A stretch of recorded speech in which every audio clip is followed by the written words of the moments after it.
ස්වාමින් වහන්සේගේ උතුම් වූ ප්‍රශංසා වේවා.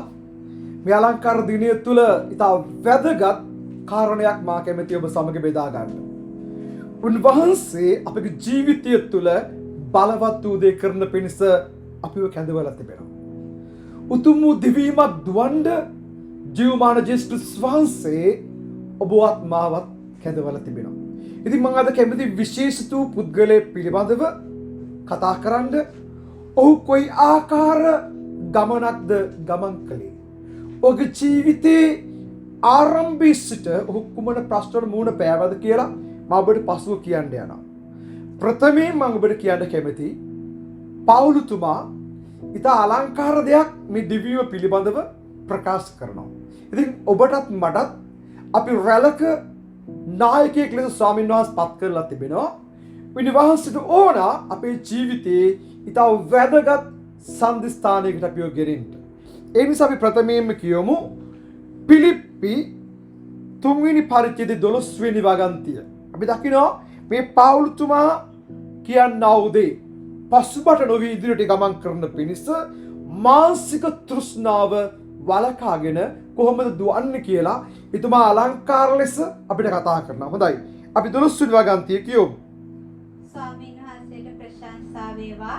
පසු නොබැස ඉදිරියට යන්නටද ඒ පිණිස මානසික තෘෂ්ණාව වළක්වා ගන්නට ඕනෑ බව.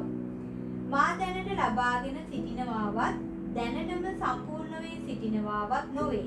නමුත් යමක් පිණිස ක්‍රිස්තුස් යේසුස් වහන්සේ මා අල්ලාගත්තේක්ද ඒක අල්ලා ගන්නට වීර්ය කරමින් මම දුවගෙන යමි. දැන් පවුලුතුමා කියනවා මම තාම ලබාගෙන නැහැ. මම යම් දෙයක් ලබා ගන්න පිණිස වීර්ය කරමින් ඉදිරියට දුවනවා. ජේසුස් ක්‍රිස්තුස් වහන්සේ මාව අල්ලගෙන තියෙන යම් දෙයකට. ඉතින් උන්වහන්සේ ජේසුස් ක්‍රිස්තුස් වහන්සේ අපි හැමදෙනාම යම් දෙයකට තෝරගෙන තිබෙනවා. මෙතන කියනවා ක්‍රිස්තුස් වහන්සේ මා අල්ලාගස්සේක්ද ඒක අල්ලා ගන්නට වීර්ය කරමින් මම දුව යමි. දැන් මේ දිවීමේදී පවුලුතුමා කරන්නා වූ වැදගත් දෙයක් මම ඔබට කතා කරන්න යනවා. අපේ දිවීම ජේසුස් වහන්සේ වෙනුවෙන් අපි ඉදිරිය බලා දුවද්දී විනාශ වෙන ආත්ම ගලවමින් මේ ගමන අනුනාස් කැමැත්ත තුළ දුවනකොට අපිට අපේ ජීවිතේ යම් දේවල් අමතක කරන්න වෙනවා. අපගේ පසුගිය අතීතය, අපිට සිදුණු වැරදි, අපිට වැරදුණු තැන්, වේදනාකාරී ස්ථාන අපි අමතක කරන්න සිද්ධ වෙනවා ඉදිරිය බලා දුවන්න නම්. එසේ නැත්නම් මේ ගමනට මේ දේවල් බාධා වෙන්න පුළුවන් නෙමේ බාධා වෙනවා. ඉතින් බලමු පවුලුතුමා මොකද්ද කියන්නේ? පිලිප්පි 3 වෙනි පරිච්ඡේදය 12 වෙනි වගන්තිය අපි කියුවා. අපි 13 වෙනි වගන්තිය බලමු. සහෝදරයනි මම තවමත් අල්ලාගත්තේ මේ නොසිතමි. නමුත් එකක් කරමි. එනම් පස්සෙන් තිබෙන දේ මතක නැතිකොට ඉස්සරහට තිබෙන ඒවා දෙසම බලාගෙන යමි. දැන් මෙතන කියනවා සහෝදරි මම තවම අල්ලාගතෙමි නොසිතමි. නමුත් එකක් කරමි. එනම් පස්සෙන් තිබෙන දේ මතක නැතිකොට මොකද්ද කියන්නේ? ඉස්සරහට තිබෙන ඒවා දෙසම බලා යමි. හලෙලූයා. පාළුතුමිතාදී වැදගත් දෙයක් අපිට කියන්න අදහස් කරනවා. පසුගිය සෑම දේ අපි අමතක කරනවා. ස්වාමීන් වහන්සේ කියන මෙන්න සියල්ල අලුත් වී තිබේ. පරණ දේ පහව ගියේය. මෙන්න සියල්ල අලුත් වී තිබේ. මාගේ සෙනෙහවන්තයනි දිනපතා ස්වාමීන් වහන්සේ අපිව අලුත් කරනවා. උන්වහන්සේගේ ප්‍රේමය තුළ සුද්ධාත්මයන් වහන්සේගේ ආනුභාවය කරන කොටගෙන දිනපතා උන්වහන්සේ අපිව අලුත් කරමින් තිබෙනවා. ඒ නිසා පරණ දේ පහ කරලා අපි අමතක කරලා ඉදිරියේ බලා දුවන්න යනවා. අපි 14 වගන් තිබෙන මේව තියෙනවා. ක්‍රිස්තුස් වහන්සේ තුළ දෙවියන් වහන්සේගේ උතුම් කැඳවීමේ දිනුම පිණිස දිනුම් කළ කරා දුවමි. දැන් මෙතන ඉතාල වැදගත් දෙයක් තමයි මම නැවත කියන්නම්. ක්‍රිස්තුස් වහන්සේ තුළ දෙවියන් වහන්සේගේ උතුම් කැඳවීමේ දිනුම පිණිස දිනුම් කළ කරා දුවමි. උන්වහන්සේ කැඳවීම ස්ථිර කරන පිණිස දිනුම් පළ කරා දුවන්න අපි දැන් ලෑස්ති වෙලා තිබෙනවා. අපි තා අලංකාර දිවීමක් දුවන්න අපි ලෑස්ති වෙමින් තිබෙනවා. ඔබ සූදානම්ද? ඔබ සූදානම් නම් ඔබගේ ජීවිතේ ඔබ යම් ස්ථානයක වැටලා ඇති. වේදනාකාරී අත්දැකීමක් තුලින් ඔබ ගමන් කරනවා වෙන්න පුළුවන්. ඔබට බොහෝ අය දුන්නා දුක්, වේදනා, නිന്ദා, හිරිහැර, කරදර ඔබ මතක් කරනවා වෙන්න පුළුවන්. මාගේ සෙනගෙනි අපි මෙවැනි දෙයක් මතක් කරොත් මේ ගමන අපිට යන්න අමාරුයි. ඒ නිසා ඕනම දෙයක් වෙන්න පුළුවන් අපි සියල්ල අමතක කරමු. උදාහරණයක් පරණ දේ පහව ගියේය මෙන්න සියල්ල අලුත් වී තිබේ. ආමෙන්. එසා ඔබත් මම දිනපතා උන්වහන්සේ තුල අලුත් වෙමින් තිබෙනවා. උන්වහන්සේ මේ වැදගත් ගමන අපි දුවන්න සලස්වනවා. අපි දකිනවා මම ඔබට කෙටියෙන් සඳහන් කරන්නම්. පවුල්තුමා කියන ක්‍රියාව 20 වෙනි පරිච්ඡේදයේ අපි දකිනවා මේ පිලිප්පි වරුන්ට මේ වැඩිමහල්ලන්ට සභාවේ වැඩිමහල්ලන් කැඳවලා එතුමා කියනවා ඊට අලංකාර දෙයක්. එයා මොනවද කියන්නේ? අපි දකින 19 වෙනි වගන්තිය කියනවා මම සිතේ සීල ආකාර යටත් කමින්ද කඳුළු වලින්ද යුදෙවුරුන්ගේ උපානිසා පැමිණි අමාරුකම් වලින්ද යුක්තෝ ස්වාමීට සේවය කළෙමි. මෙතන කියනවා මම සිතේ සීල ආකාර යටත් කමින්ද අපිට යටත්කම තිබෙන්න ඕනේ උන්වහන්සේට සේවය කරන්න. කුමන පරීක්ෂා එන්න පුළුවන්? සිත් වේදනා එන්න පුළුවන්. මනුෂ්‍ය ප්‍රසිද්ධිය අපිව අපහාස කරන්න පුළුවන්. නින්දාවටපත් කරන්න පුළුවන්. අපේ නායකයා ගැන සිහි කරන්න. අපේ ගැලුම්කාර යේසුස් වහන්සේ උන්වහන්සේ සියලු නින්දාව දරාගත්තේ ඔබයි මමයි නිසා. උන්වහන්සේ කාටවත් ශාප කරේ නැහැ. උන්වහන්සේ මුඛයෙන් නපුරු වචනයක් නික්මුනේ නැහැ. උන්වහන්සේ ඒ සියල්ල අමතක කර තම කුරුසිය රැගෙන ගොල්ගොතා කන්දට ගියේ ඔබයි මායි නිසා. දේවවචනේ තිබෙනවා උන්වහන්සේ ලැබුවා කසපාර තුළින් අපි සුවය ලබා තිබේ කියලා. අපි දකිනවා පවුලතුමාට කොතරම් දුක තුල යන්න සිද්ධ වුණාද. අපි දකිනවා යේසුස් වහන්සේ කසපාර 39ක් කෑවා. පවුලතුමා කසපාර 39 ඒවා 5 පාරක් දරුවා. වේවැල් වලින් කෝටු වලින් එතුමාට පාර දුන්නා. හිරගෙවල් වල විඳින්න පුළුවන් හැම දුකම වින්දා. නමුත් එක මොහොතකවත් අධෛර්යමත් වචනයක් ප්‍රකාශ කරන්නේ. මේ තුම් ගමන දිමුණුම් පළපරා දුවන පිණිස එතුමා තුළ තිබුණා ඊට උත්කෘෂ්ඨවත් ගුණයක්, තාදි ගුණය. නොසැලෙන්නා වූ ගුණයක් එතුමා තුළ තිබුණා. ඉතින් ඒ දේ අපි සඳහන් කරන අතර මේ අනුව අපි මේ වචනේ මෙනෙහි කරමින් අපි යමු උත්පත්ති 37 වෙනි පරිච්ඡේදයට. අපි දකිනවා මෙතන අලංකාර පුද්ගලයෙක් ගැන අපි දකින්න යනවා. අපි යනවා ජෝසප් ගැන කතා කරන්න. ජෝසප්ට කුමක්ද සිද්ධ වුනේ? ඔහුට විරුද්ධව පැමිණියේ කවුද? මාගේ සෙනගෙනි. ජෝසප්ට විරුද්ධව පැමිණියේ ඔහුගේම පවුලේ සහෝදරයෝ. ඔවුන් තමයි මේ මිනිස්යාට ඊර්ෂ්‍යා කරන්න පටන් ගත්තේ. ඇයි ජෝසප්ට මේගොල්ලෝ ඊර්ෂ්‍යා කළේ? නමුත් මේ හැම දේ තුළ ඔහු තුළ ඉතා වැදගත් දෙයක් තිබුණා. ඒක තමයි බොහෝ අසාධාරණකම්, අයුතුකම් මේ හැමදේම සිදු වෙද්දී ඔහු කිසිම අවස්ථාවක ඔහු සැරුනේ නැහැ. ඇදහිල්ලෙන් ගමන් කළා. එන ළඟ කෙනාට කියන්න ඇදහිල්ලෙන් ගමන් කරන්න. සැලෙන්න එපා. පරීක්ෂා එයි. පීඩා එයි. දුර්භික්ෂ එයි. බය වෙන්න එපා. ඔබවත් මාවත් කැඳූ දෙවියන් වහන්සේ විශ්වාසවන්ත වෙන්නවා. මේ වචනය අසාගෙන ඉන්න ඔබට මේ මොහොතේදී සුද්ධාත්මයන් වහන්සේගේ බලය ලැබෙන්න යනවා. උන්වහන්සේට කතා කරන්න යනවා. උන්වහන්සේ ඔබ තුල බලවත් වූ දෙයක් කරන්න යනවා. උන්වහන්සේගේ ආලේපය, උන්වහන්සේගේ බලය මේ ස්ථානයේ ගලායන්න පටන් ගන්නවා. ඔබ ඉන්න ස්ථානයට හැගෙනවා දැන් මේ බලය.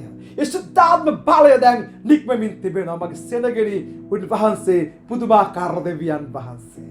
අපි අදහන්නේ මල දෙවි කෙනෙක් නෙමෙයි, මරණය පරාජය කරමින් නැවත නැගිට්ටා වූ සර්ව බලධාරී දෙවියන් වහන්සේව. හාලෙලූයා. හාලෙලූයා. උනාචියුමාන දෙවියන් වහන්සේ. දැන් අපි දකිනවා යෝසප් තුල තිබුණු දෙවෙනි ගුණාංගය. ඔහු නිතරම කල්පනා කරේ දේව කැමැත්ත කරන්න. තමාගේ ජීවිතයේ කිසිම කෙලලක් පළුද්දක් අපිරිසිදුකමක් තිබුණේ නැහැ.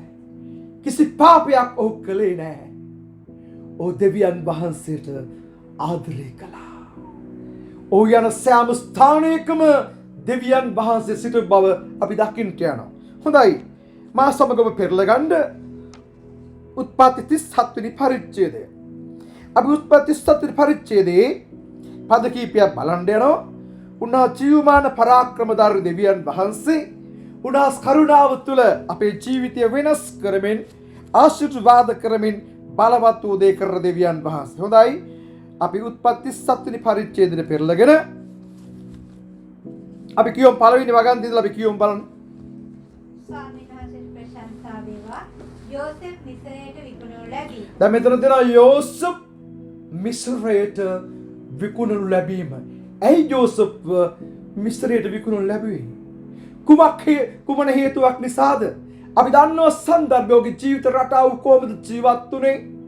තමන්ගේ සහෝදරයෝ 11 දෙනා සමග, තමන්ගේ කුඩම්මල සමග, අම්මා නැති මේ දරුවා තාත්තා ඉතා ආදරෙන් රැක බලා ගත්තා. අපි දකිනවා ඊශ්‍රායෙල් නැත්නම් යාකෝබ් යෝසප්ට කොතරම් ආදරය කළාද? මාගේ සෙනගෙනි පියෙක් ආදරය කරනකොට මිනිස්සු ඔබට ඊර්ෂ්‍යා කරන්න පුළුවන්. ඒ මිනිස්සු වෛර කරනවා හේතුව ඔබව ඒ දර්ශන පතෙන් ඉවත් කරන්න මිනිස්සු උත්සාහ කරනවා. මේ කුරිරු ලෝකේ අපි ජීවත් වෙනකොට මේ තමන්ගේම සහෝදරයෝ තමයි ජෝසප්ට විරුද්ධව නැගී සිටියේ. හොඳයි අපි කියලා බලමු. යාකෝබ් තමාගේ පියා පොරොත්තුව විසූ දේශය වූ කානාන් දේශයේ වාසය කළේය. යාකෝබ්ගේ පරම්පරාවල් මේය.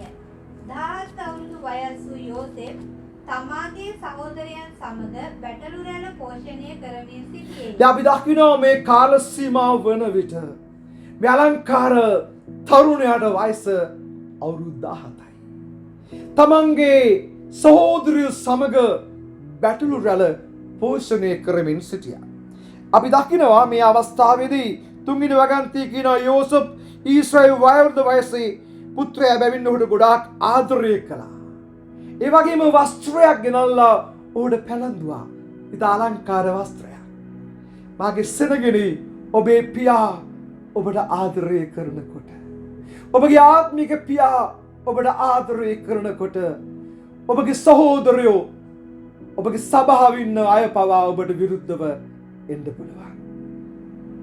නමුත් ඒ පියාගේ සෙනෙහස කවදාකවත් වෙනස් වෙන්නේ නැහැ. යෝසප් දැන සිටියා තමාගේ පියා තමන්ට කොච්චර ආදරය කරනවද. බලමු කුමක් සිද්ධ වුණේ කියලා. ඉතින් දැන් මේ ඉන්න අතරදී මේ යෝසප් සිහිනයක් දකිනවා.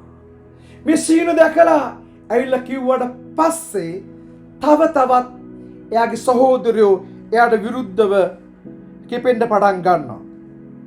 අපි දකිනවා 5 වෙනි වගන්තිය කියවන්න. යෝසෙෆ් ස්වප්නයක් දැක ඒක තමාගේ සහෝදරයන්ට කීවේය.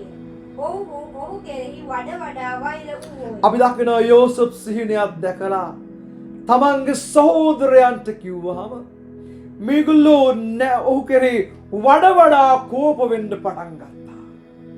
ඔබ දෙවියන් වහන්සේගේ ආලේපය ලබා ගන්නකොට, ඔබ දෙවියන් වහන්සේ තුලින් අලංකාර ගමනක් ගමන් කරනකොට, උන්වහන්සේ කැඳවීම පරා දුවනකොට මිනිස්සු ඔබට විරුද්ධව නැගිටිනවා මගේ සෙනෙහවන්තේ.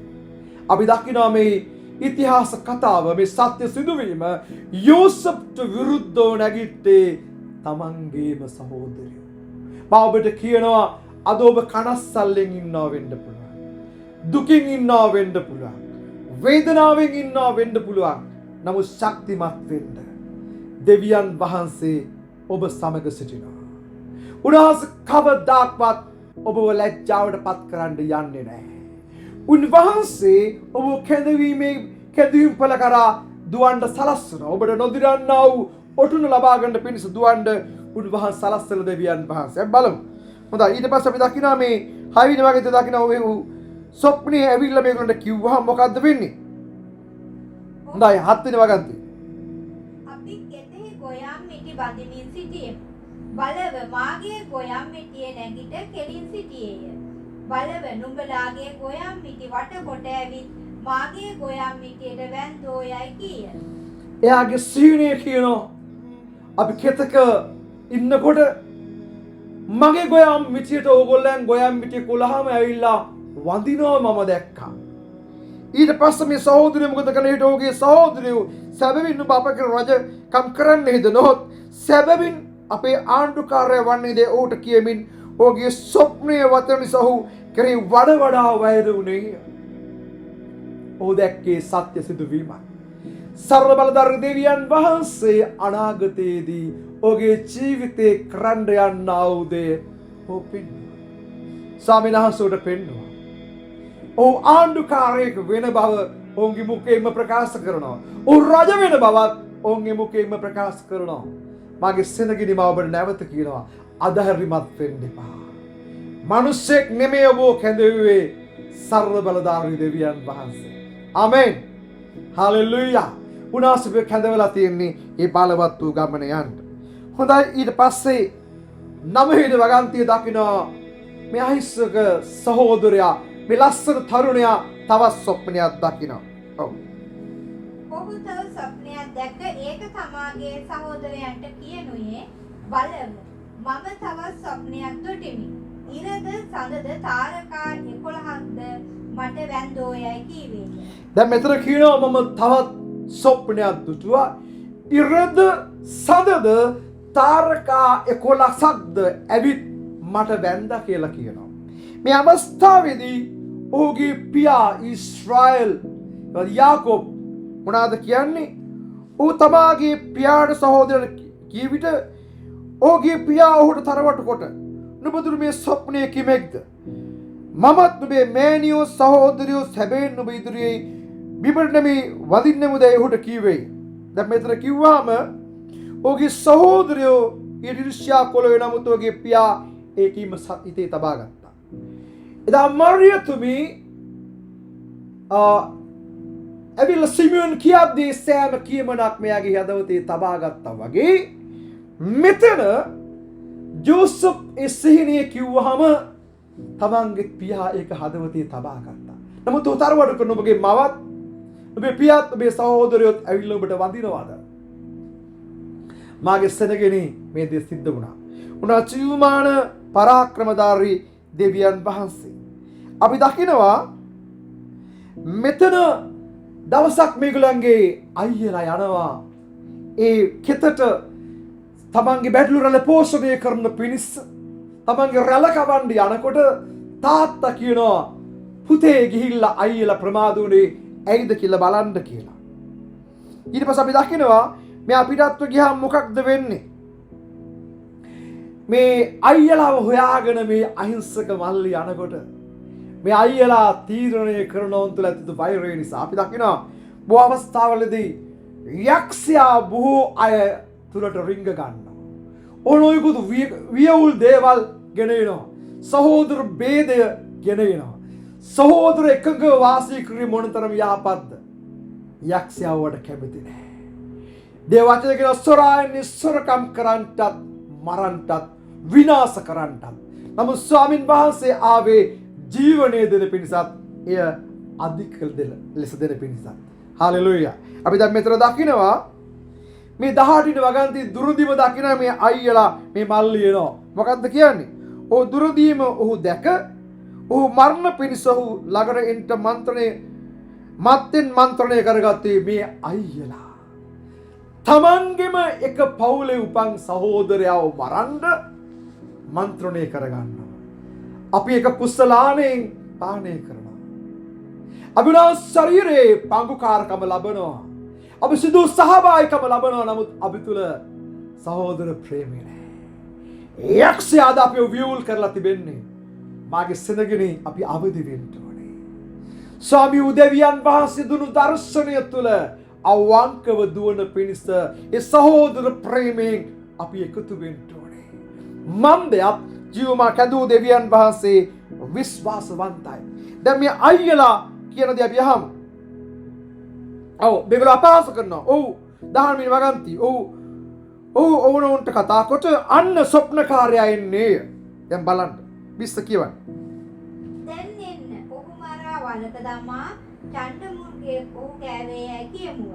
එවිට ඔහුගේ ස්වප්නවලට කුමක් වන්නේදැයි බලමු යැයි කීවෝය. දැන් මේගොල්ලෝ හදනවා තමන්ගේම මල්ලිව මරලා දාලා ඔහුගේ ස්වප්නය ඔහු දෙවියන් වහන්සේ දුන්නු දෙය ඔහුගේ මුදුරා විනාශ කරන්න මම ඔබට කියනවා.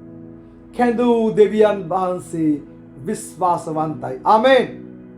උනාස් කවදාක්වත් ඔබ අතාරින්නේ නැහැ. උන්වහන්සේ ඔබ සමග සිටිනවා. ඒ දර්ශනය ඉෂ්ට වෙනතුරු උන්වහන්සේ කවදාක්වත් ඔබ අතාරින්නේ නැහැ. අපි දකිනවා මේගොල්ලෝ මොකද කරන්නේ? මේ මල්ලිව ඒගොල්ලෝ උත්සාහ කරනවා මරා දමන්න. නමුත් අපි දකිනවා ඊට අපි කියවම් බාණ්ඩ 23 යෝසෙෆ් තමාගේ සහෝදරයන් වෙතට ආ කල ඔවුන් යෝසෙෆ්ගේ සලුව එනම් ඔහු ඇඳලා තිබුණු අත්ඇති දිග වස්ත්‍රය ගලවාගෙන ඔහු වරන් වලේ දැම්මෝය. ඒ වල වතුර නැතුව හිස්ව තිබුණේ. දැන් අපි දකිනවා ඒ තාත්තා අඳපු ලස්සන වස්ත්‍රය. තාත්තා දක්ව ඉතාම අලංකාර ප්‍රේමය මුදුර ගන්නවා. ගලවල ගන්නවා. අරගෙන මල්ලිව ගිහිල්ලා ලිඳකට දානවා. පාළු වලකට. ඒ පාළු වලේ ඒ පාළු ලිඳ තුල ජෝසප් තනි වුණේ නෑ මගේ සෙනෙහවන්ත. ඒ වල තුල සර්පය ඉන්න තිබුණා. නමුත් හිටියේ නෑ. ඒ වල තුල කටු තියෙන්න තිබුණා. මුල් තියෙන්න තිබුණා. උල් තියෙන්න තිබුණා. ඔහුව තුවාල වෙන පිණිස. නමුත් ඒ කිසිවක් තිබුණේ නෑ. ඔබ දන්නවද ඒ වල තුල තව කෙනෙක් සිටියා ජෝසප් සමග. කවුද? කැඳවපු දෙවියන් වහන්සේ. කියද ආමෙන්. හලෙලූයා. හලෙලූයා. කැඳවපු දෙවියන් වහන්සේ එතන හිටියා. උන්වහන්සේ අපිව ගලවපුවාම අපි ගැලවුම් කාර්ය වශයෙන් පිළිගත්තාම උනා දන්න අපිට තනිව ජීවත් වෙන්න බෑ කියලා. මොකද සතුරා හැමසෙර පාර ගන්න බලන නිසා නිතරම සර්ව බලධාරී දෙවියන් වහන්සේ අපි සමග සිටිනවා. මේ අලංකාර දෙවියම දුවන්න උන්වහන්සේ අපිට ශක්තිය දෙනවා. ඉතින් අපි දකිනවා මේ වලට දානවා. ඊට පස්සේ මොකද්ද වෙන්නේ? ඕ නැවත කියවන්න බලන්න. ඔහු කෑම කන පිණිස හිඳ තමන් ඇස්වසවා බැලූ විට සුගන්ධ ද්‍රව්‍යද බුබුල්ද සුවඳ ලාටුද ඔටුවන් පිට යන පටවා ඒවා මිසරයට ගෙන යන පිණිස ගමන් කරන්නා වූ ඉස්මායෙල් වරුන් කණ්ඩායමක් ගිලියාදි සිට එනවා දුටුවෝය. එවිට යූදා තම සහෝදරයන්ට කතා කොට අපගේ සහෝදරයා මරා ඔහුගේ ලේ සැඟවීමෙන් කවර ප්‍රයෝජනයක්ද? එන්න අර ඉස්මායෙල් වරුන්ට ඔහු විකුණමු. අපගේ අත ඔහු පිට නොපැමිණේවා. උමක් හේින්ද ඔහු අපගේ සහෝදරයාත් අපගේ මාංශයත් දැයි කීවේය. ඔහුගේ සහෝදරයෝ ඊට එකඟ වුණෝය. අපි දකිනවා මේ ඉස්මායිල් වරුන්ට තමන්ගේ මල්ලිව විකුණන්න තීරණය කරනවා. හොඳයි. කියවන්න 28 වෙනි වගන්තිය. මිදියෙන් වෙලෙන්දන් ඒ ළඟින් යන කල ඔහු යෝසෙෆ් වලෙන් ඇද ගොඩටගෙන ඉස්මායෙල් වරුන්ට රිදි 20කට වික්කෝය. අපි දකිනවා යෝසප්ව විකුණනවා ඉස්මායිල් වරුන්ට තමන්ගේ සහෝදරයෙකු 11 දෙනා. කීයකට විකුණන්නේ? රිදී කාසි 20කට. අපි දකිනවා යේසුස් වහන්සේට ගෝලයන් 12 දෙනෙක් සිටියා. ඒ අතර උන්වහන්සේගේ භාණ්ඩාගාරිකව සිටපු යුදාස් කාරියොත් උන්වහන්සේව පාවල දෙනවා පූජකයන්ට. ඒ පූජකයන් ඊර්ෂ්‍යාව නිසා වෛරය නිසා උන්වහන්සේ දෙවියන් වහන්සේ උතුරු සිටපු නිසා උන්ට දරාගන්න බැරුව තමන්ගේම ගෝලයා පාවල දෙනවා රිදී කාසි 30කට. මාගේ සෙනගෙනි ඔබේ පියා ඔබගේ ආත්මික පියා ඔබට ආදරයෙන් සිටිනකොට ඔබගේම ස්වභාවය වෙනත් අය ඔබට වෛර කරයි. හේතුව ඒගොල්ලෝ වරප්‍රසාද ලබා ගන්න. ඒගොල්ලෝගේ වැටුප් වැඩි කරගන්න. ඔබ ඉන්න ස්ථානයේ ඒගොල්ලන්ට එන්න. නැත්නම් ඔබගේ ජීවිතේ විනාශ කරලා එතෙන්ට ඒගොල්ලන්ට එන්න. ඔබට තියෙන වරප්‍රසාද නැති කරන්න නොයෙකුත් හේතු කාරණා නිසා ඔවුන් ඔබගේ පියාගෙන් ඔබ වෙන් කරන්න බලනවා. මේ දර්ශනයෙන් ඔබ වෙන් කරන්න බලනවා. මම ඔබට කියනවා අවදි වෙන්න. පවුලතුමා කියනවා ඉක්ුත් ගියාම මේ රැළ විනාශ කරන්න ආදරේ නැති අය එන්ට යනවා. රැළ විනාශ කරන වෘකයෝ එන්ට යනවා. කල්පනාකාරී වෙන්න. අපි දකිනවා මෙතනදී මේ අහිංසක සහෝදරයව විකුණනවා රිදී කාසි 20කට. ඊට පස්සේ මොකද්ද වෙන්නේ? අපි යමු උත්පත්ති 39 වෙනි පරිච්ඡේදයට. ඒ වික්කට පස්සේ අපි යමු උත්පත්ති 39 වෙනි පරිච්ඡේදයට. මෙතන යෝසප් ප්‍රතිපර්ගේ නිවසේ සිටීම ගැන කතා කරනවා. මේ ඉස්මෑල් වරුන්ගෙන් මේ ප්‍රතිපර් මෙයා මිලදීලා ගන්නවා. අරන් වහල් කබඩ මම හිතන්නේ කොහොම වෙන්නේ නැද්ද? තමන් ඇදහිටු වස්ත්‍රය ගැලෙව්වා. යකඩ දම්වැල් දාගෙන මිසරයට අරගෙන යනවා. සීත කාලයක් වුණාද මම දන්නේ නැහැ. රස්න කාලේ ගියාද කියලා මම දන්නේ නමුත් වේදනයි. හදවතේ වේදනාව. අනේ මගේ සහෝදරයෝ මාව මේ වික්කියයි. අනේ මගේ අයියයි මට මෙහෙම කරන්නේ. යෝසප් අඩන්න ඇති. යෝසප් වැළපෙන්න ඇති මම ඔබට කියනවා. ඔබ කොච්චර මිනිස්සු ඉස්සරහටලා තියෙනවද? ඔබ මිනිස්සුගේ අනුකම්පාව ඉල්ලලා ඇද්ද? නමුත් ඒ කාගේවත් කරුණාවක් ඔබ කරේ ආවේ නෑ මගේ සෙනෙහවන්තේ. සර්ව බලධාරී දෙවියන් වහන්සේ කරුණාව හැර වෙන කරුණාවක් අප කරේ නෑ. උනා සර්ව බලධාරී උතුම් වූ දෙවියන් වහන්සේ මේ යෝසප් යකඩ දම්වැල් දාගෙන වහලෙක් වගේ අරගෙන ගියා මිසරයට. ඔවුන් හිතුවා දර්ශනේ ඉවරයි. ඔහුගේ කැඳවීම ඉවරයි. නෑ. දෙවියන් වහන්සේ මේ සෑම දෙයක් තුල අරමුණක් තබලා තිබෙනවා. ස්වාමීන් වහන්සේ කියන පීඩා නැමැති ගුහාවෙන් මං බෝගත්තා. උන්වහන්සේ අරගෙන නිසි ආකාරයෙන් අපිව සාදනවා. උන්වහන්සේ කුම්භකාරයානෝ අපි මැටි පිටක් පමණයි. මාගේ සෙනගෙනේ අලංකාර නිවැරදි ගෞරවාන්විත භාජනයක් ලෙස උන්වහන්සේ අපිව හදනවා.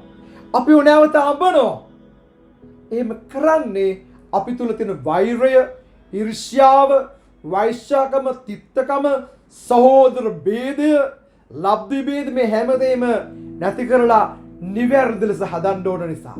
ඉතින් දෙවියන් වහන්සේට ඕන වුණා යෝසප්ට උගන්වන්න. යෝසප්ට රජමාලිගාවකට ගෙනියන්න. ඒ සෑම දේවල් උගන්වන්නට දෙවියන් වහන්සේට ඕන වුණා. අපි දකිනවා මෙතන ඒ ප්‍රතිපර්ගේ ගෙදර. හොඳයි කියවන්න. අපි කියමු දෙවිනි වගන්තිය කියවන්න. ස්වාමීන් වහන්සේ යෝසෙෆ් සමග වූසේක. ඔහු සඵලවත් මිනිසෙක්ව තම ස්වාමියෝ මිස්රයාගේ ගේ සිටියේය. ස්වාමීන් වහන්සේ යෝසප් සමග වූසේක. ඔහු සඵලවත් මිනිසෙක් තමාගේ ස්වාමියෝ මිස්රයාගේ ගේ සිටිසේක. ආමෙන්. මාගේ සෙනඟ ඔබ කොහෙ ගියත් දෙවියන් වහන්සේ ඔබ සමග සිටිනවා නම් යෝසප් මෙන් ඔබත් මාත් සඵලවත් වෙන්න යනවා. මම දෙයක් මේ මිස්රයා ගෙදරට ආශිර්වාද ලැබුණේ ජෝසප් නිසායි. ඔබ බය නැතුව කියන්න මම ඉන්න රැකියා ස්ථානයේ මගේ සභාවේ මගේ නිවසේ මම ඉන්න මේ දේශේ ආශිර්වාද ලබන්නේ මම නිසායි. මා තුළ දෙවියන් වහන්සේ ඉන්න නිසායි. ඒ අනන්‍යතාවය අපිට තියෙන්න ඕන. ඔව් අපි පව්කාරයෝ. පාපේ ඉඳලා තමයි උන්වහන්සේ කුලිය ගෙවලා ලේවලින් මිලිය ගෙවලා අපිව ගලවගත්තේ. දැන් අපි රාජකීය පුත්‍රයෝ. උන්වහන්සේගේ ආත්මයන් වහන්සේ විසින් ගෙනල්ලා ලබන හැම දෙනෙක්ම උන්වහන්සේගේ පුත්‍රයන් වෙන්න උන්වහන්සේ උරුමකාරකම දී තිබෙනවා. ආමෙන්. ඒ නිසා අපිට අබ්බා පියාණනි කියලා හඬ ගසන්න පුළුවන්. අපි දකිනවා යූසුෆ් මේ මිස්රයාගේ ගෙදර ඉන්නකොට හැම දෙයින්ම මිස්රයා සඵලමත් වුණා, ආශිර්වාද ලබනවා. අපි දකිනවා හතරවෙනි වගන්ති තියෙනවා යූසුෆ් තමාගේ ඔහුගේ කරුණාව ලැබ ඔහුට මෙහි කළේ. ඔහු තමාගේ ගෙට ඔහු ප්‍රධානියා කොට තමා සන්තක සියල්ල ඔහුට බාර දුන්නේ. මේ මිස්රයා සෑම දෙයක්ම යෝසප්ට බාර කරනවා. ඔහුගේ නිවසේ විශ්වාසවන්ත පුද්ගලයා වුණා. මාගේ සෙනගෙනි ස්වාමින් වහන්සේගේ හස්තය ඔහු සමග තිබුණා.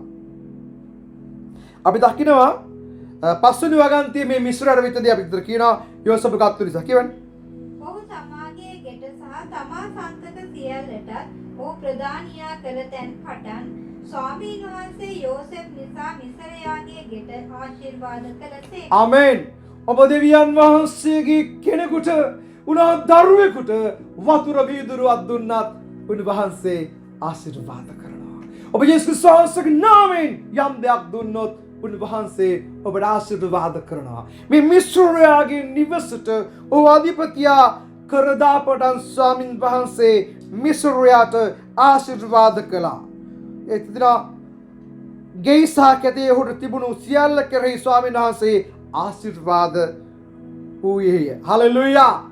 ඔහුගේ කෙතටත් නිවසටත් සෑම දෙයකටම ජෝසප් නිසා ආශිර්වාද ලබන්න පටන් ගත්තා. හොඳයි. අපි යමු අපි දකිනවා මෙතන යම් දෙයක් වෙනවා. යූසුෆ්ගේ අපි දකිනවා මේ ප්‍රතිපර්ගේ භාර්යාව ඔහු කෙරේ ඇස් යොමාගෙන සිටියා. එයා ඩෝන වුණා කොහොමද මේ ලස්සන මේ ශෝභමාන කොල්ල සමග සයනය කරන්න. නමුත් ඔහු සර්ව බලධාරී දෙවියන් වහන්සේට බය නිසා ඔහු එසේ කරේ නැහැ. නවීන වගන්තිය තියෙනවා මෙයා මේ බලත්කාරක කරන්න එනකොට ඔහු ඒ කියනවා ඉන්න මා සමග සයනය කර මගේ ස්වාමියා ගෙදර නැහැ. කවුරු මෙතන එන්න. නමුත් යෝසප් මේ පාපය කරන්නේ නැහැ. නවීන වගන්තිය කියන මට වඩා උතුම් කෙනෙක් මේ ගෙයි නැත්තේ. නුඹ ඔහුගේ භාර්යාවෙන් නුඹ මිස වෙන කිසිවෙක් මට තහනම් කළා නැත. එහින් මම මහා දුෂ්ටකම කර දෙවියන් වහන්සේ විරුද්ධව කෙසේ පව් කරන්නෙම්දයි ඇයට කිව්වාය. ජෝසප් අහනවා මම මේ පාපේ කරන්නේ කොහොමද මගේ දෙවියන් වහන්සේ විරුද්ධව? නුඹගේ ස්වාමියා මට මේ සියල්ල බාර දුන්නා. මොන උතුම් කතාවක්. මොන උතුම් ප්‍රේමයක්ද. මාගේ සෙනගනේ ජේසුස් වහන්සේ වෙනුවෙන් අපි නැගිටිමු. ඔව් අපි වැටුණා. ස්වාමීන් වහන්සේ අපිට සමාව දුන්නා. උන්වහන්සේ අපි නැවත නැගිට්ටුවා. අපි උන්වහන්සේ වෙනුවෙන් දුවන්න ලෑස්ති වෙමු.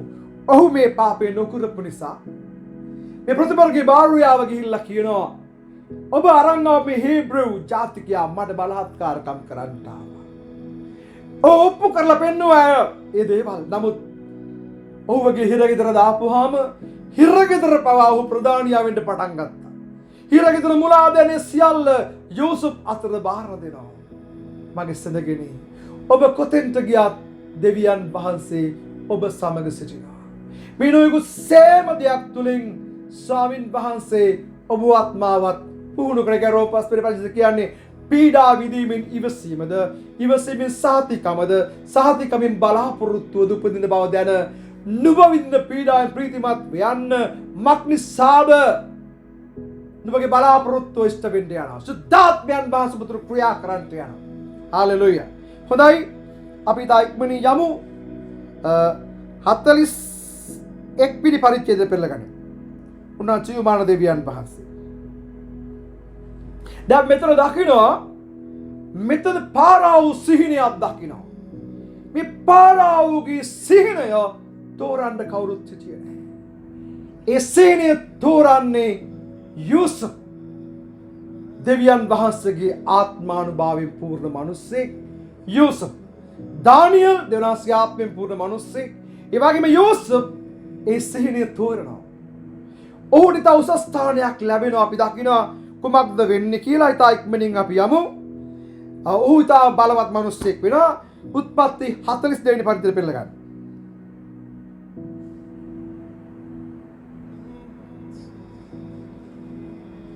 මෙතන අපි දකිනවා යූසුෆ් තමන්ගේ සහෝදරයන් සම්මුඛ වෙනවා. මෙතන මොකද්ද වෙන්නේ? මේ 42 වෙනි පරිච්ඡේදයේ කරුණාකර දැන් යූසුෆ්ගේ අයියලා ඔක්කොම ටික එනවා ඒ පාරාවෝගේ නිවසට. ඔවුන්ට ආහාර තිබුණ නැත නිසා. ඒතර මේ ආණ්ඩුකාරවරයා අධිපතියෙක් වෙලා සිටි. ඔව් කිව්වා ඒ ගොයම් මිටි ඇවිල්ලා මගේ ගොයම් මිටියට වැන්දා කියලා. හරිනේ වගන්ති කියවන්න ඒක ඉෂ්ට වෙනවා. හොඳයි. යෝසෙෆ් දේශයේ ආණ්ඩුකාරයාව සිටියේය. දේශයේ මුළු සෙනගට වික්කේ වූය. යෝසෙෆ්ගේ සහෝදරයෝ අවුත් මුහුණින් බිමට නැමී ඔහුට වැඳුවේ. හාලෙලූයා. එදා කිව්වා ඒ වීක් කරල් ඒ මිටි ඇවිල්ලා මගේ වී මිටිට වැඳා. අද මේගොල්ලෝ එළ දන ගහලා වදිනවා යෝසෙෆ්ට. මගේ සෙනගෙනි ඔබට විරුද්ධව ඔබට එදිරි වෙන අය දේ වචනයේ ද්විතීයකතා 28 වෙනි පරිච්ඡේදයේ තියෙනවා. ඔවුන් එකමගකින් ඇවිල්ලා හත්මගකින් යන දෙනාස විසිරෝනවා. ඔබට විරුද්ධ වෙල්ලවන කිසිම ආයුධයක් සඵල වෙන්න යන්නේ නැහැ. ආමේන්. කියන්න හාලෙලූයා. උනා ජීවමාන පරාක්‍රමදර දෙවියන් වහන්සේ. ඒ සබ උද්‍යෝගිමත් වෙන්න මේ වචනේ අහනකොට ඔබ ලස්සන දෙවිල්ලක් දුවන්න යන්නේ. යූසුෆ් දුවනකොට එයාට දුවන්න සිද්ධ වුණා වලවල් වල. ඒ වගේම හිරගෙවල් වල මාලිගාවල ඒ සෑම දෙයක් තුලින් දෙවියන් වහන්සේ අපිව හදනවා. ඔබ ඉන්න ස්ථානයේ ඔබ ආශිර්වාදයක් වෙන්නයි යන්නේ. ඔබ ඉන්න ස්ථානයේ ඒ සෑම දිනාට ආශිර්වාදයක් වෙන්න යන්නේ ඔබයි. අන්ධකාරන ජනතාව ගලවන පිණිස දෙවියන් වහන්සේ ඔබ ආරම් පාවිච්චි කරන්න යනවා. හාලෙලූයා. උනා ජීවමාන දෙවියන් වහන්සේ අපි දකිනවා යෝසෙෆ් මෙතන අපි දකිනවා මේ දේ සිද්ධ වෙන වුන් ඇවිල්ලා নমස්කාර කරනවා. අපි යමු ඊට පස්සේ 45 වෙනි පරිච්ඡේද 45 වෙනි පරිච්ඡේද බඩ පෙරලා ගන්න. අපි අවසන් කරන්න යන්නේ. මෙතන තා වැදගත් දෙයක් මම කෙමෙද ඔබට කියවන්න. දැන් අපි දකිනවා මෙතන යෝසෙෆ් තම සහෝදරයන් ප්‍රකාශ වීම ගැන. කොහොමද ඔහු ප්‍රකාශ වෙන්නේ? යෝසෙෆ් දරා ගන්න බැහුව තුල මහා ප්‍රේමයක් තිබුණ මේ මිනිස්සයා මම ඔබට කියනවා ඔබට වෛර කරන අයට ප්‍රේම කරන්න. නපුර නොකර ප්‍රේම කරන්න පුරුදු වෙන්න. හොඳයි අපි කියව පළවෙනි වගන්තිල කියවන්න සහෝදරි. එකල්හි යෝසෙෆ් තමන් සමග සිටි සියල්ලන් ඉදිරියේ ඉස්සා ගන්නට නොහැකිව සියලු මිනිසුන් මා වෙතින් පිටතට අරින්නැයි මොරගසා කීය. යෝසෙෆ් තමාගේ සහෝදරයන්ට තමාම අඳුන්වා දෙන අතර ඔහු සමග කිසිවෙක් නොසිටියේය.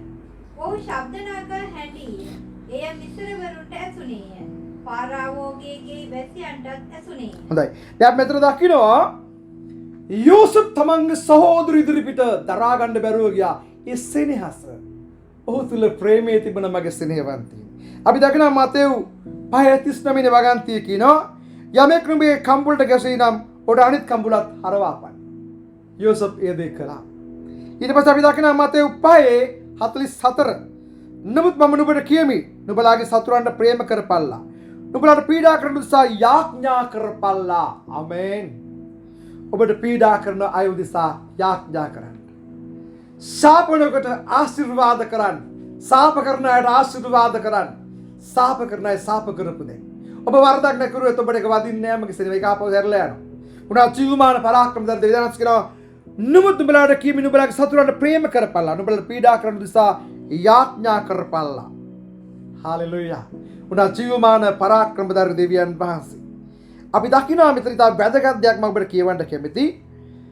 අපි කියමු බලන්න 45 වෙනි වගන්තිය. මේක තමයි ඉතා වැදගත් දේ ඔබට කියන්න තියෙන්නේ. කියවන්න.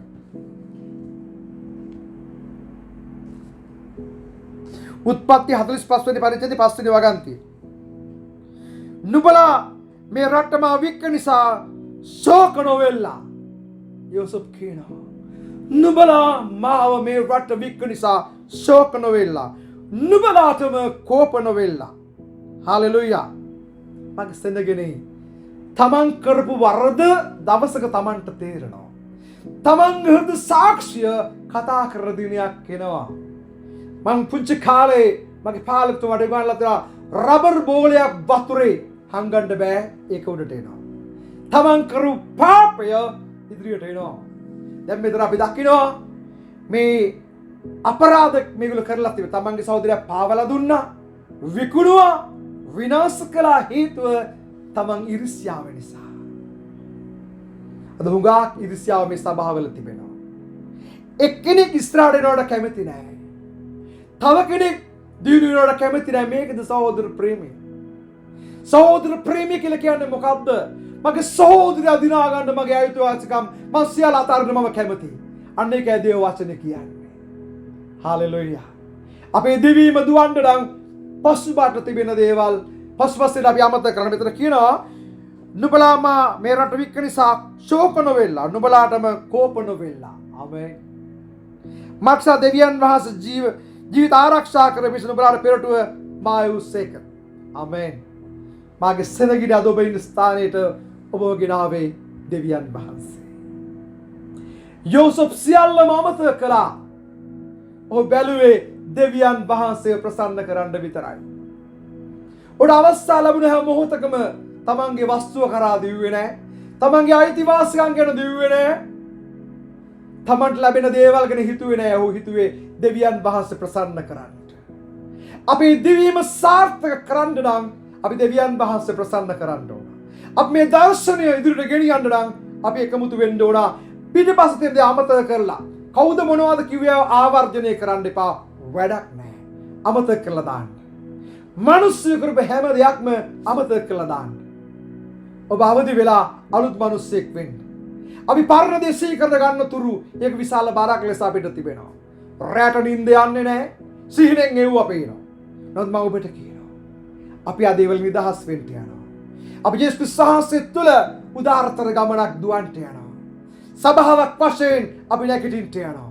ඔබ කොයි ස්ථානයේ සිටියත් ඔබ කුමන සභාවක හිටියත් කමන්නේ ජේසුස් වහන්සේ නැගිටින්න.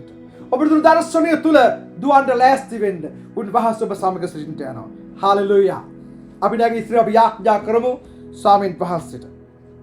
දැන් මේ ජයග්‍රාහී දිවීම ජෝසප් කෙලවර කළාසේ අපිට දුවන්න පුළුවන් වෙනවා. පවුලුතුමාගේ පිටිපසින් තිබෙන දේ අමතක කර ඉදිරිය බලා දුවන්න. යුමාන පරාක්‍රමදාර දෙවියන් වහන්සේ ආදර දෙවි පියාණි ඔබ ආසතේ මා කැමති ඔබ සමග මේ යාඥාව කරන්න. කැමති නම් ඔබ ඉන්න ස්ථානේ නැගිලා මාත් එක්ක මේ යාඥාව කරන්න. ස්වාමීන් වහන්සේ ඔබට ආශිර්වාද කරන්න යනවා. ආදර දෙවි පියාණනි කියන්නේ ආදර දෙවි පියාණනි මොහොතදී මම ඔබ වහන්සේගේ පාද පාමුලට එනවා. ස්වාමිනී මා බොහෝ අවස්ථාවල මගේ සහෝදරන්ට විරුද්ධව කෙඳුරුවා කේලම් කිව්වා පාවා දුන්නා. ඔය සහෝදර විනාශ කළා. ආත්මික මරණය තුල ගමන් කරන්ට මම සැලැස්සුවා. මට සමා වෙන්න. අද පටන් ස්වාමිනී ඔබ වහන්සේගේ මඟ පෙන්වීම තුල සිද්ධාත්මානුභාවයෙන් මගේ සහෝදරයන් සමග මේ උතුම් දිවීම දුවන්න මම අවසූදානම් කරගන්නවා. මම දන්නවා ඔබ වහන්සේ මා වෙනුවෙන් වටිනා ඔටුන්නක් තබා තිබෙනවා. මා දිනා ගන්නව සෑම ආත්මයක් ඒ ඔටුන්නේ ගලක් වෙන්න යනවා. ඔව් ස්වාමිනී ඔබ වහන්සේගේ වචනේ පරිදි මාගේ පාද මෝදනගේ පාදමින් සවිමත් කරන්න. ඔබ වහන්සේ කිව්වා ආත්ම දිනන ඥානවන්තේ ස්වාමිනී විනාශන ආත්ම දිනා ගන්න මට ආශිර්වාද කරන්න. මගේ දේශයට මං ජීවත් වෙන දේශයට මගේ රැකියා ස්ථානයට මම ආශිර්වාදයක් කරන්න. එදා ජෝසප් තුලින් ඒ ස්වාමිනී මස් මිශ්‍රයේ ගෙදරට ආශිර්වාද කළාසේ මා තුලින් මගේ සභාවට ආශිර්වාද කරන්න. මම බාර වෙනවා. මම කැප වෙනවා. පිටිපසින් තබා තිබෙන දේ මගේ පරණ අතීතය මම අමතක කරලා ස්වාමිනී මම ඉදිරිය බලා දුවන්ට යනවා. අලුත් ආකල්පයක් දෙන්න. කැඳවීම තුළ දුවන්න. මේ දර්ශනයට විශ්වාසවන්තව ඉන්න. මට උපකාර කරන්න. දෙවි සමිඳුනි මම ඔබ වහන්සේ පාද පාවල යටත් වෙනවා. ඔබ වහන්සේ කුරුසිය පිටපස්ස සැඟ වෙනවා. තවත් මානවෙයි ජේසුස් වහන්සේ මා තුලින් ප්‍රකාශ වේවා. විනාශන ආත්ම ගලවන්න හැමෝටම ආශිර්වාදයක් වෙන්න. මාව අරන් පාවිච්චි කළ මැනව. ජේසුස් වහන්සේගේ නාමයෙන්. ආමේන්. සුදු අලංකාර දේ පියාණන් මේ අලංකාර දවසේදී ඔබ වහන්සේ ආශිර්වාද කළ මැනව දැන් ඒ සුද්ධාත්ම බලය ස්වාමීනි සෑමදැනකදී ගලායන සැලැස්සු මැනව ඔබ වහන්සේ කරුණාව ඔබ වහන්සේ ගින්න ඔබ වහන්සේ ආලේපය වැගුරු මැනව ස්වාමීනි යම් විසකනේ පසුබට වී ඉන්නවා නම් ඔවුන් ස්වාමීනි නැවතසන් ප්‍රාණවත් කළ මැනව සහෝදරයන් අතර බෙදීමක් තිබෙනවා නම් ඔව් සමගි කළ මැනව ස්වාමීනි දෙවියන් වහන්සේ අපේ කරලක් මෙන් ස්වාමීන් වහන්සේ ඔබ වහන්සේ කරුණාව තුළ කැඳවීම තුළ දුවන්ට අපට උපකාර කළ මැනව මේ දීම සාර්ථක කරන්න ස්වාමීනි අප සමග සිටී මැනව ස්වාමීනි ඔබ වහන්සේ කරුණාව තුළ මාගේ නාමයේ අඩු වෙන්න ස්වාමීනි ඔබ වහන්සේ වැඩි වෙන පිණිස යාඥා කරනවා සිළු ගෞරවය සිළු මහිමය ඔබ වහන්සේ දහම් වේවා නාසරිය ජේසුස් ක්‍රිස්තුස්ගේ උතුම් උස්ත්‍රී නාමයෙන් නිසාය ආමේන්